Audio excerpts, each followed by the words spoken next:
Hello everyone, स्वागत है आपका आप ही के अपने चैनल इंग्लिश विद मृदुला में। सो फ्रेंड्स, आज की क्लास बहुत इम्पोर्टेंट होने वाली है क्योंकि मैं आज लेकर आई हूँ आपके लिए इंग्लिश के बहुत ही बेसिक से वर्ड मीनिंग। देखने में तो आपको ये वर्ड्स बहुत ही बेसिक से लग रहे होंगे, लेकिन इनका यूज हम किस तरीके से करते हैं सेंटेंसेस में, कौन सी फॉर्म के रूप में करते हैं, सिंगुलर नाउन में करते हैं, प्लूरल नाउन में करते हैं, वो सब मैं आपको इसमें बताने वाली हूँ। तो बस आप शुरू से लेके लास्ट तक बने रहिए और एक एक मीनिंग को, एक एक वर्ड मीनिंग को समझते रहिए।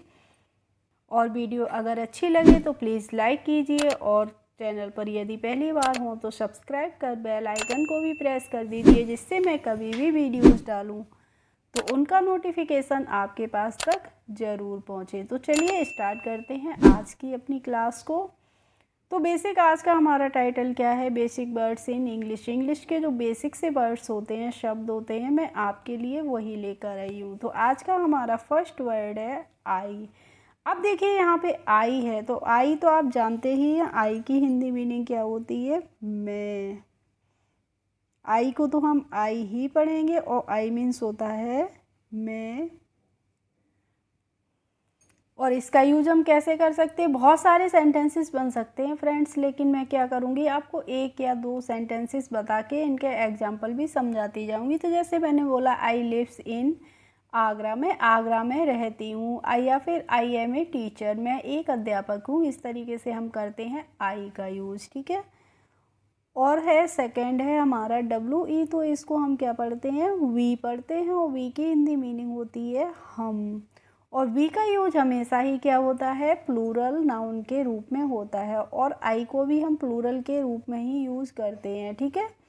तो वी का यूज हम मान लीजिए कैसे करेंगे? वी आर फार्मर्स, हम किसान हैं, ठीक है। वी आर डॉक्टर्स, हम डॉक्टर्स हैं। या we are going to Kanpur, हम कानपुर जा रहे हैं। तो ऐसे हम कर रहे हैं वी का यूज।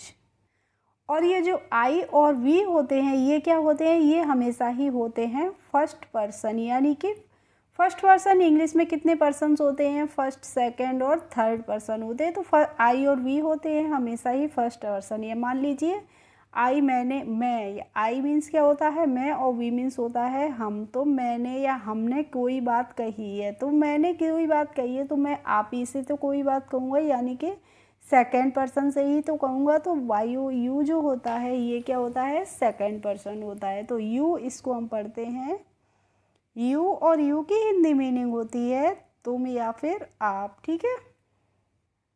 मान लीजिए हमने किसी को बोला है यू आर ए साइंटिस्ट, आप एक वैज्ञानिक है। यू आर ए टीचर, आप एक अध्यापक है। यू आर ए नर्स, आप एक नर्सन। यू आर माई फादर, आप मेरे पिताजी हैं। इस तरीके से हम यू का यूज कर रहे हैं। तो U T H E Y है, तो इसको हम पढ़ते हैं दे। और दे की हिंदी मीनिंग क्या होती है?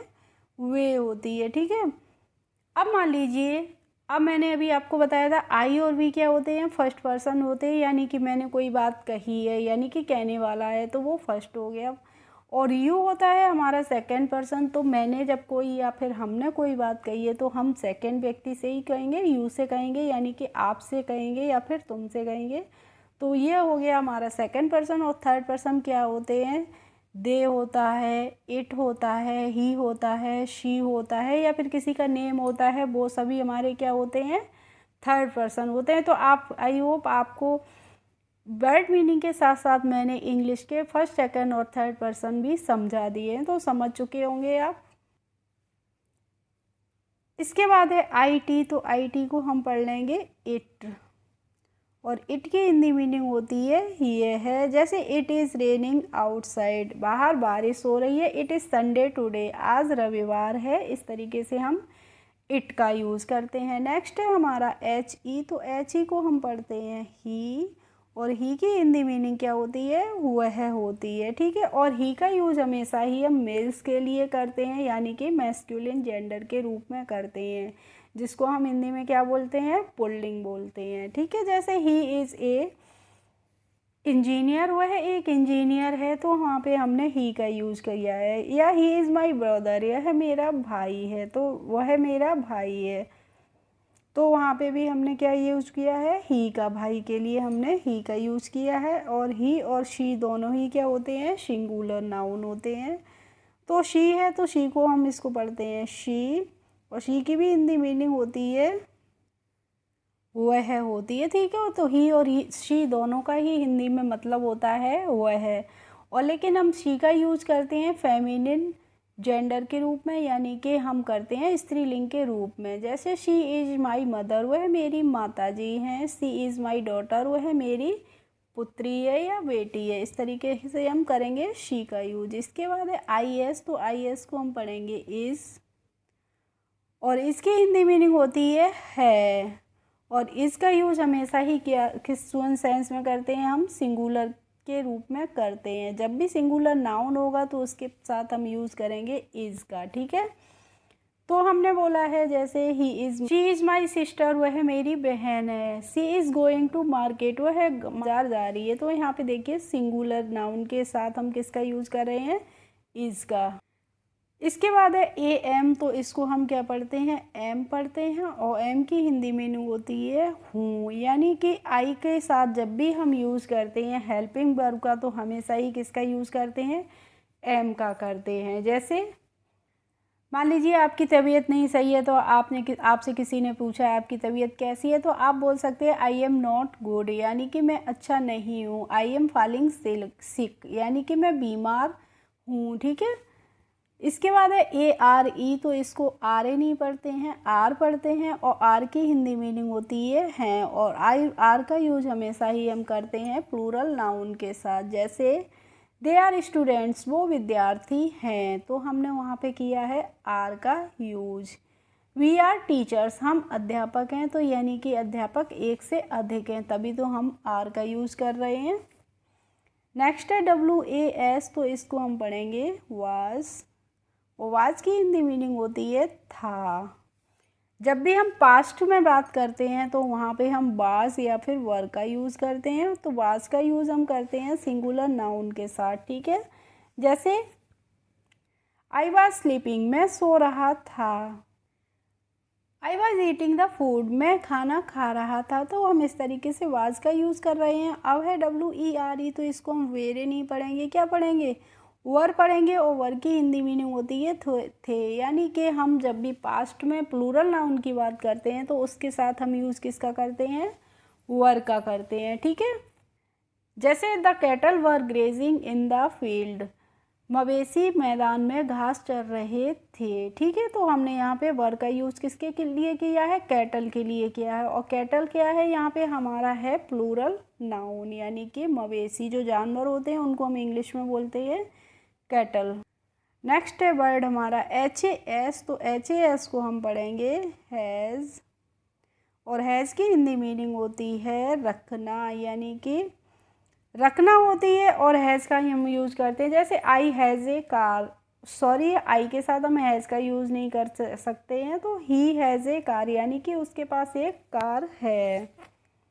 नेक्स्ट है एच ए वी ई, तो इसको हम हावे नहीं पढ़ेंगे, हैव पढ़ते हैं। और हैव मीन्स होता है रखना। हैज़ और हैव दोनों की ही हिंदी मीनिंग क्या होती है, रखना होती है। लेकिन हैज़ का यूज़ हम सिंगुलर नाउन के साथ करते हैं और हैव का हम करते हैं प्लूरल नाउन के साथ। जैसे दे हैव कार्स, उनके पास गाड़ियाँ हैं, ठीक है। तो वहाँ पे हमने यूज़ किया है हैव का।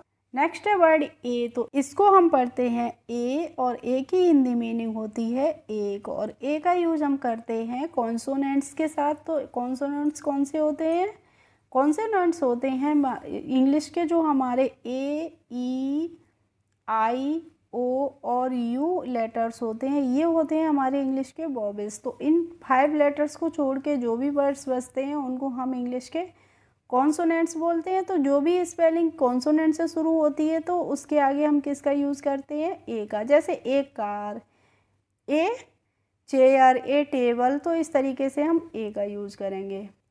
अब है टी एच ई एम, तो टी एच ई एम को हम पढ़ते हैं देम। और देम की हिंदी मीनिंग होती है उन्हें। और ये होता है फ्रेंड्स दे का ऑब्जेक्ट। दे का ऑब्जेक्ट क्या होता है, देम होता है। तो हमने बोला जैसे दे बीट्स देम, वे उन्हें पीटते हैं, ठीक है। तो हमने देम का यूज करा है। अब है T H E R E, तो T H E R E को हम पढ़ लेंगे देयर। और देयर की हिंदी मीनिंग होती है वहाँ। दे गो देयर, वे वहाँ गए, ठीक है।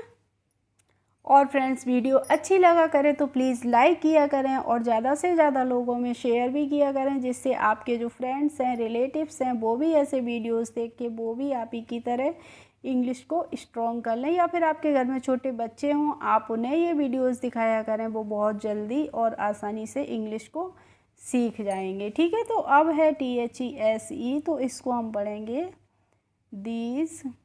और दीज की हिंदी मीनिंग होती है ये, और दीज का यूज हमेशा ही किया जाता है प्लूरल के रूप में। ठीक है, जैसे दीज आर शीप, ये भेड़ें हैं, यानी कि भेड़ें हैं। और दीज का मतलब होता है जब भी कोई भी चीज़ हमारे समीप होती है और बहुत सारी होती हैं तो हम यहाँ पे यूज़ करते हैं दीज का। तो जैसे मैंने अभी आपको एग्जांपल दिया कि दीज आर शीप, ये भेड़ें हैं, तो यानी कि वो भेड़ें हमारे पास में ही खड़ी हैं, इसीलिए मैं बता रही हूँ कि ये भेड़ें हैं। ठीक है, इसके बाद है US, तो US को हम उस नहीं पढ़ते हैं, अस पढ़ते हैं। और अस की हिंदी मीनिंग होती क्या होती है, हमें। और अस होता है वी का object. They give us fruits, उन्होंने हमें फ्रूट्स यानी कि फल दिए, तो हमने वहाँ पे अस का यूज़ किया। कैसे किया है, ऑब्जेक्ट के रूप में किया है। ठीक है, नेक्स्ट है ME, तो ME को हम क्या पढ़ेंगे, मी पढ़ेंगे। और मी की हिंदी मीनिंग होती है मुझे। जैसे he gave me 10 rupee note, उसने मुझे 10 रुपए का नोट दिया, तो इस तरीके से हमने मी का ऑब्जेक्ट किया। ही गेव मी, यानी कि ही यहाँ पे सब्जेक्ट हो गया, गेव हो गई है इसमें वर्ब, और मी क्या हो गया है, ऑब्जेक्ट यानी कि कर्म हो गया। तो यहाँ पे मी का हम ऑब्जेक्ट के रूप में ही यूज़ करते हैं। इसके बाद है अस, तो देखिए अस मैंने यहाँ पे 2 बार लिख दिया है। नेक्स्ट है WILL, तो इसको हम पढ़ेंगे विल। और विल की हिंदी मीनिंग होती है गा गी गे, यानी कि गागी गे हम कब बोलते हैं, जब भी हम फ्यूचर की बात करते हैं, भविष्य की बात करते हैं, तभी तो हम गागी गे का यूज़ करते हैं। जैसे वह जाएगा, ही विल गो। वह खाएगा, ही विल ईट। कल बारिश होगी, इट विल रेन टुडे, यानी कि हम किसकी बात कर रहे हैं, इन सेंटेंसेस में कर रहे हैं हम फ्यूचर की बात, भविष्य की बात। ठीक है, नेक्स्ट है HIM, तो HIM को हम पढ़ लेंगे हिम। और हिम की हिंदी मीनिंग होती है उससे। और हिम क्या होता है, ही का होता है ऑब्जेक्ट। ठीक है, जैसे मान लीजिए आप किसी को पसंद नहीं करते हैं, तो आप क्या इंग्लिश में बोलेंगे कि आई डोंट लाइक हिम, मैं उसे पसंद नहीं करता हूँ। ठीक है, इसके बाद है सो, तो इसको हम क्या पढ़ेंगे, SO को पढ़ते हैं, सो। और सो की हिंदी मीनिंग होती है इसलिए। नेक्स्ट वर्ड है BE, तो BE को हमने पढ़ा है बी। और बी की हिंदी मीनिंग क्या होती है, होना। किसी भी काम का होना तय होता है तो हम वहाँ पे बी का यूज़ करता हूँ। जैसे मान लीजिए मैंने कहा है कि I wants to be a doctor, मैं एक डॉक्टर बनना चाहता हूँ या फिर चाहती हूँ, तो यहाँ पे हमने बी का यूज़ किया है। इसके बाद है ANY, तो इसको हम पढ़ेंगे एनी। और एनी की हिंदी मीनिंग होती है कोई। एंड नेक्स्ट वर्ड हमारा AFTER, तो इसको क्या पढ़ेंगे, आफ्टर। और आफ्टर की हिंदी मीनिंग होती है बाद में। ही कम्स आफ्टर मी, वह मेरे बाद में आता है, तो वहाँ पे हमने आफ्टर का यूज़ किया है। अब है वर्ड CAN, तो CAN को हम पढ़ेंगे कैन। और कैन की हिंदी मीनिंग क्या होती है, सकना। आई कैन डू इट, मैं इस काम को कर सकता हूँ, यानी कि जहाँ पे हम एबिलिटी शो करते हैं वहाँ पे हम कैन का यूज़ करते हैं। कैपेबिलिटी है, एबिलिटी है, तो यानी कि आई कैन स्विम, मैं तैर सकता हूँ, तो हमने यहाँ पे कैन का यूज़ किया है। नेक्स्ट है COME, तो इसको हम कम पढ़ेंगे। और कम की हिंदी मीनिंग होती है आना। मान लीजिए आप कहीं जाते हैं, आप बोलते हैं मे आई कम इन सर, क्या मैं अंदर आ सकता हूँ सर, तो टीचर बाहर अंदर से क्या आएगा, आंसर कि कम इन, अंदर आ जाइए। इसके बाद है वर्ड BEST, तो इसको हम पढ़ेंगे वेस्ट। और वेस्ट की हिंदी मीनिंग होती है अच्छा, यानी कि जो सर्वश्रेष्ठ होता है उसको हम बोलते हैं बेस्ट। जो सबसे अच्छा होता है इसको क्या बोलते हैं, best. He is the best, वह सबसे अच्छा है, तो वहाँ पे हमने यूज़ किया है बेस्ट का। और अगर आपको भी ये वीडियो अच्छा लगता है तो आप भी मुझे भेज सकते हैं कमेंट बॉक्स में क्या, द बेस्ट, यानी कि बेस्ट वीडियो बहुत ही अच्छा बना है। इसके बाद है देखिए NEXT, तो इसको क्या पढ़ेंगे, नेक्स्ट, और नेक्स्ट की हिंदी मीनिंग होती है अगला। जैसे आप चाहते हैं कि मान लीजिए नेक्स्ट वीडियो आप किसी और का बनाइए तो आप मुझे भेज सकते हैं कि मैम प्लीज़ नेक्स्ट वीडियो इस टॉपिक पे बनाइए। इसके बाद है YES, तो इसको हम पढ़ेंगे यस, और यस की हिंदी मीनिंग होती है हाँ। जब भी हमें किसी को हाँ में उत्तर देना होता है तो यस बोलते हैं हम, ठीक है। नेक्स्ट है NO, तो इसको तो हम पढ़ते हैं नो, और नो की हिंदी मीनिंग क्या होती है, नहीं। जब हमें किसी को नहीं में आंसर देना होता है तो हम इंग्लिश में बोलते हैं नो। इसके बाद है DO, तो DO को हम डू पढ़ेंगे, और डू की हिंदी मीनिंग होती है करना। जैसे मैंने अभी एग्जांपल आपको कैन का दिया था कि I can do this work, मैं इस काम को कर सकता हूँ। इसके बाद है DID, तो इसको हम पढ़ेंगे डिड, और डिड की हिंदी मीनिंग होती है किया, यानी कि डिड का यूज हम करते हैं पास्ट के रूप में, ठीक है। नेक्स्ट है DONE, तो DONE को हम पढ़ेंगे डन, और डन का मतलब होता है कर चुका। जब भी काम कंप्लीट हो चुका होता है तो वहाँ पे हम यूज करते हैं डन का। जैसे he has done his work, वह अपना काम कर चुका है, तो वहाँ पे हमने डन का यूज़ किया है, ठीक है। नेक्स्ट है TO2, तो इसको हम पढ़ेंगे टू, और टूस का मतलब होता है से। ही गो टू मार्केट, वह मार्केट जाता है, ठीक है। इसके बाद है THIS, तो THIS को हम पढ़ लेंगे दिस, और दिस की हिंदी मीनिंग क्या होती है, यह होती है। और THAT है, तो इसको हम पढ़ते हैं दैट, और दैट की हिंदी मीनिंग होती है वह है।